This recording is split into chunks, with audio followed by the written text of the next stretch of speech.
சற்று முன்பு கிடைக்கப்பெற்ற மிக மிக முக்கியமான தகவலுஞ்சு மக்களே. எடப்பாடிக்கு திடீர் மாரடைப்பு, அவசர சிகிச்சை பிரிவில் அனுமதிக்கப்பட்டுள்ளார்.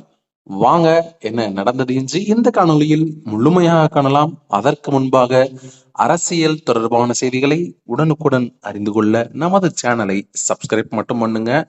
வாங்க வீடியோக்குள்ள அப்படி என்னதான் நடந்துகிட்டு இருக்கு அப்படின்றத விரிவா பார்த்துடலாம். அதாவது தமிழக சட்டமன்ற தேர்தலுக்கு இன்னும் 9 மாதங்களே இருக்கிற இந்த ஒரு சூழ்நிலையில அதிமுகவுடைய பொதுச் செயலாளர் எடப்பாடி பழனிசாமிக்கு மாரடைப்பு ஏற்பட்டுள்ளது.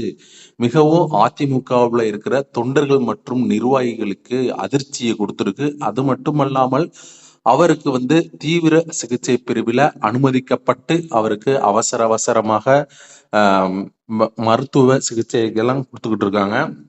இப்படிப்பட்ட ஒரு சூழ்நிலையில 2021ஆம் ஆண்டு தமிழக சட்டமன்ற தேர்தலுக்கு பின்பு கடந்த 4 ஆண்டுகள்ல திமுக, அதிமுக, காங்கிரஸ் ஆகிய கட்சிகளின் சட்டமன்ற உறுப்பினர்கள் 4 பேர் உடல்நலக் குறைவால மரணம் ஏற்பட்டிருக்காங்க. இவர்கள்ல ஈரோடு கிழக்கு தொகுதி சட்டமன்ற உறுப்பினர் திருமகன் ஈவேரா ஜனவரி 4ஆம் தேதி பாத்தீங்கன்னா 2023ஆம் ஆண்டு மாரடைப்புல இறந்திருக்காரு.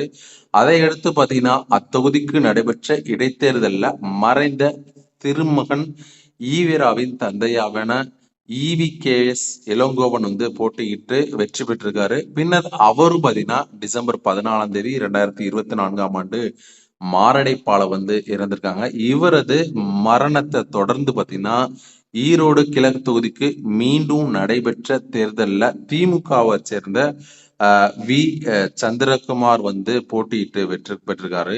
ஆனா அவருக்கு எந்த ஒரு மாரடைப்புமே ஏற்படல அப்படின்றதா இந்த நியூஸ்ல ஒரு குறிப்பிடத்தக்க நியூஸா போயிட்டு இருக்கு. ஆனாலும் நம்ம எடப்பாடி பழனிசாமி மாரடைப்பால துடிதுடிச்சுக்கிட்டு இருக்காரு அப்படின்ற மாதிரி ஒரு சில சிகிச்சைக்கான நியூஸ் எல்லாம் வந்துகிட்டு இருக்கு. ஸோ வாங்க இதை பற்றி அடுத்த காணொளியில் முழுமையாக காணலாம். நன்றி, வணக்கம்.